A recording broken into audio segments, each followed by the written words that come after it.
So we are now very actually vulnerable اور Covid کی ابھی میں آ رہا تھا الحمدللہ لاک ڈاؤن کی سچویشن میں نے دیکھی, مجھے لگ رہا تھا کہ جیسے کرفیو کی سچویشن ہے. شکر الحمدللہ لوگوں میں احساس یہ اب آیا ہے, اور ابھی ہمیں یہ احساس کرنا پڑے گا, بیکاز یہ تھرڈ لہر جو ہے یہ بہت خطرناک ہے. ہم پہ as a Medak, as a hospital senior doctor ایک پریشر جو ہے وہ ہم دیکھ رہے ہیں کہ وہ آہستہ آہستہ ماؤنٹ اپ ہونا شروع ہوا ہے. اور آپ دیکھ لیں جو فوٹیجز ہم دیکھ رہے ہیں ان دا نیبرنگ کنٹریز, اللہ نہ کرے ہم ایسی سچویشن میں جائیں. اس سے پہلے ہمیں اس کو بہت سیریس لینا پڑے گا. میں ایس او پیز پہ اب بات نہیں کروں گا, بچے کو پتہ ہے کہ ایس او پیز, اب ہمیں لوگوں کی ذہن سازی, and I must appreciate actually media as well کہ انہوں نے پورا کنٹریبیوٹ کیا اس کمپین میں کہ لوگوں کو جو ہے ان کے مائنڈ سیٹ کو جو ہے وہ ذہن سازی پہ کہ بھائی covid is very serious and fatal, it could be very very dangerous for the bulk population. تو اس میں ہمیں بہت زیادہ احتیاط کرنے کی ضرورت ہے. ڈاکٹر صاحب ایک چیز بڑی اہم ہوتی ہے, کیا آپ کو لگ رہا ہے کہ سیریسنس گورنمنٹ کو نظر آ رہی ہے کہ یہ گورنمنٹ سیریس ہے؟ گورنمنٹ کے بڑے میجر چیلنجز ہیں اس گورنمنٹ کے. میں پھر بھی موجودہ گورنمنٹ کو جو ہے وہ ابھی بھی میں چانس دینا چاہوں گا, اور they are comparatively new people and they are trying to adjust the direction.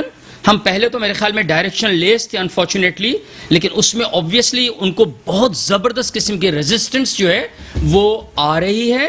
اور وہ ریزسٹنس آپ نے دیکھا ہوگا کہ مطلب انفارچونیٹلی ہمارے جو بھی امپورٹنٹ آرمس آف گورنمنٹ ہیں, جس میں بیوروکریسی ہے, ہماری ڈپلومیٹک بیوروکریسی ہے, ہماری ایلیٹ اسٹیبلشمنٹ ہے, ہماری جوڈیشری ہے, وہاں پہ وہ کوآپریشن جو ملنا چاہیے اس میں انڈاؤٹلی گورنمنٹ کی بھی نان سیریسنس, ان کی ان ایکسپیرینس, ان کا چیزوں کو لے کے چلنے کا جو طریقہ کار ہے, ان کی ٹیم کا بار بار بدلنا, یہ بھی اپنی جگہ پہ فیکٹرز ہیں.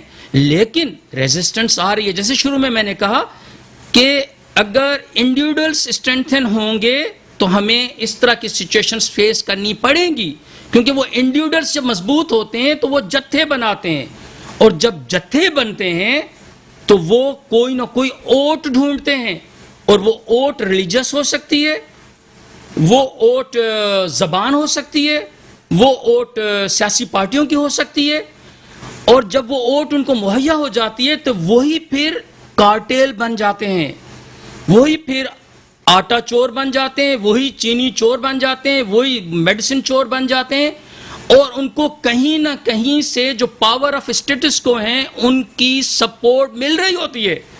اور اسی اسنا میں اگر نئی ٹیم, نئی گورنمنٹ, نئے لوگ, وہ نیو پروگرام آ جائیں تو اٹ از انویٹیبل کہ ان کو ایک زبردست قسم کی resistance from each and every forum ملے گی. اس میں ہم عوام کا جو تھوڑا بہت شعور رکھتے ہیں, جن کو ابراڈ ایکسپیرینس بھی ہے, جنہوں نے فارن میں بھی کام کیا ہے, فارن یونیورسٹیز میں پڑھا ہے, وہ ان چیزوں کو جو ایک ڈیمارکیشن لائن ہے وہ اس کو سمجھ رہے ہوتے ہیں. ٹھیک ہے ڈاکٹر صاحب, بیرسٹر صاحب آپ کیا سمجھ رہے ہیں؟ مہنگائی, بے روزگاری, یہ چیزیں ہیں آپ کے سامنے لگ رہی ہیں, 249 الیکشن آپ کے سامنے, کیا کہیں گے؟ سر دیکھیں, یہ جو الیکشن ہو رہی ہیں, جو وکٹری آئی ہے پیپلز پارٹی, تو اس سے نظر یہ آ رہا ہے کہ لوگ بیزاری شو کر رہے ہیں اس پی ٹی آئی گورنمنٹ سے, کہ پی ٹی آئی گورنمنٹ نے کچھ بھی لوگوں کو ڈیلیور نہیں کیا. آج تک لوگوں کو کچھ بھی چیز ہاتھ میں نہیں ہے. یہ انفلیشن ہے. اب دیکھیں انفلیشن ہونا اور اس کے جو کانسیکوینسز ہیں, نتیجات ہیں, وہ بہت ایڈورس ہوتے ہیں. آج کل آپ دیکھیں اب کرپشن مس کے وہ جو ہے لا اینڈ آرڈر سچویشن وہ بڑھتی جا رہی ہے, کیونکہ جب لوگوں کے گھر میں کھانے کے لیے کچھ نہیں ہوگا, ان کے پاس پیسے نہیں ہوں گے, وہ گلیوں میں چھینیں گے لوگوں سے. جس کے ہاتھ میں جو بھی 2 روپے ہوں گے, جو بھی کھانے کی پینے کی چیز ہوگی, جہاں کوئی اور سامان ہوگا وہ چھینیں گے. تو اس سے کیا ہوگا, یہ لا اینڈ آرڈر سچویشن خراب ہوتی جائے گی, اور یہ پھر انرکی کی طرف ہم جا رہے ہیں. آج کل ہمیں جو حالات نظر آ رہے ہیں اس میں پریشانی نظر آ رہی ہے, لوگ پریشان ہیں, اور وہ پریشانی کی وجہ یہ ہو سکتی ہے کہ یہ آگے چل کے کوئی اور مزید مسئلے پیدا کر سکتے ہیں. تو ہماری سوسائٹی جو ٹوٹلی جا رہی ہے نا, وہ بالکل ہی بگڑتی ہوئی جا رہی ہے. جیسے بھائی نے بھی کہا کہ یہاں پہ انڈیویجولس کو اسٹرینتھن کیا جا رہا ہے, ویئر ایز لوگ ہمیشہ ملک میں اپنے انسٹیٹیوشنز کو اسٹرینتھن کرتے ہیں. جب آپ کے انسٹیٹیوشنز اسٹرینتھن ہوتے ہیں تو وہ مینس کہ ایک کلیکٹیو سوچ لے کے آتے ہیں, وہ کسی بھی انڈیویجول سوچ کو نہیں لے کے آتے ہیں, وہ کلیکٹیو ویل بینگ کی بات کرتے ہیں کہ بھائی جیسے فائنینشیل انسٹیٹیوشن ہے تو کلیکٹیو اکنامک گروتھ کی بات کریں گے. جب اکنامک گروتھ ہوگی تو کیا ہوگا, لوگوں کے پاس پیسہ آئے گا.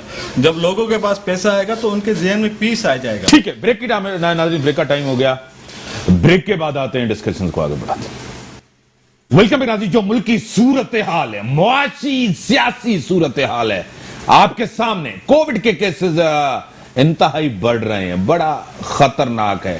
میرے ساتھ ٹیلی فون لائن پہ ہیں کھیل داس کوہستانی صاحب, پی ایم ایل این کے سینئر رہنما, سینئر سیاستدان اور ممبر نیشنل اسمبلی ہیں.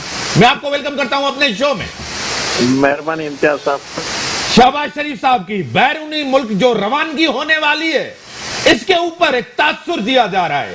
ڈیل ہے یا ڈھیل ہے, کسی انڈرسٹینڈنگ کے تحت جا رہے ہیں, کیا کہیں گے کھیل داس صاحب؟ پہلی بات یہ کہ دیکھیں امتیاز نہیں صاحب, اس وقت پاکستان میں ایک ایسی حکومت ہے, ایک ایسا شخص وزیر اعظم کی کرسی پہ بیٹھا ہوا ہے جس کا انتقام جو ہے وہ ختم ہونے کا نام نہیں لے رہا ہے.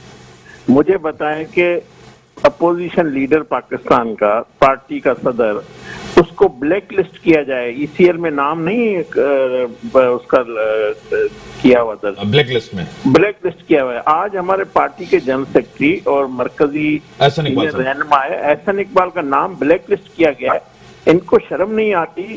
جب احسن اقبال صاحب کا پاسپورٹ نیب کے پاس ہے تو ان کو خوف کس چیز کا ہے کہ احسن اقبال صاحب بغیر پاسپورٹ کے فلائٹ میں پکڑ کے چلے جائیں گے؟ تو میں سمجھتا ہوں یہ بنیادی حق ہے کہ پی ایم ایل این کا لیڈر ہو, جیسا 22 کروڑ عوام کو باقی کو آنے جانے میں کوئی نہیں ہے. تو یہ کون ہوتے ہیں بلیک لسٹ کرنے والے؟ آپ سیاسی انتقام میں اتنے گر جاتے ہو. اور دوسری بات, شہباز شریف صاحب دیکھیں, جب میاں نواز شریف صاحب کو علاج کے لیے لندن لے کے گئے تھے تو آپ کو پتا ہے میاں صاحب ادھر موجود تھے, علاج جاری تھا, اس کی والدہ بھی ادھر تھی.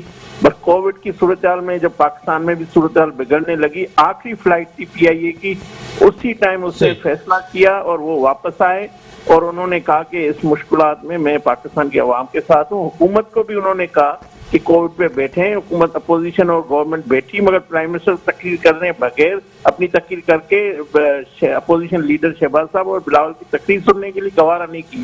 تو انہوں نے مطلب یہ نہیں کہ ہماری لیڈرشپ جو ہے وہ پاکستان کے لیے مطلب جب جاتے ہیں باہر علاج کے لیے آنے کے لیے تیار نہیں ہوتے. یہ تو پروف ہے کہ شہباز شریف صاحب آئے ہیں, اور نواز شریف صاحب کا بھی جس دن علاج مکمل ہوگا اور ڈاکٹر ان کو اجازت دیں گے وہ بھی آئیں گے. کیونکہ ہماری لیڈرشپ, پاکستان کی عوام جو آج ہے 22 کروڑ کی عوام, وہ حکومت کی طرف نہیں دیکھ رہی ہے, وہ شہباز شریف کے پاس دیکھ رہی ہے, وہ نواز شریف کے لیے دیکھ رہی ہے, وہ اپوزیشن کو دیکھ رہی ہے کہ ہمیں یہاں سے ریلیف ملے گا, ہمارا یہ مسائل حل کریں گے.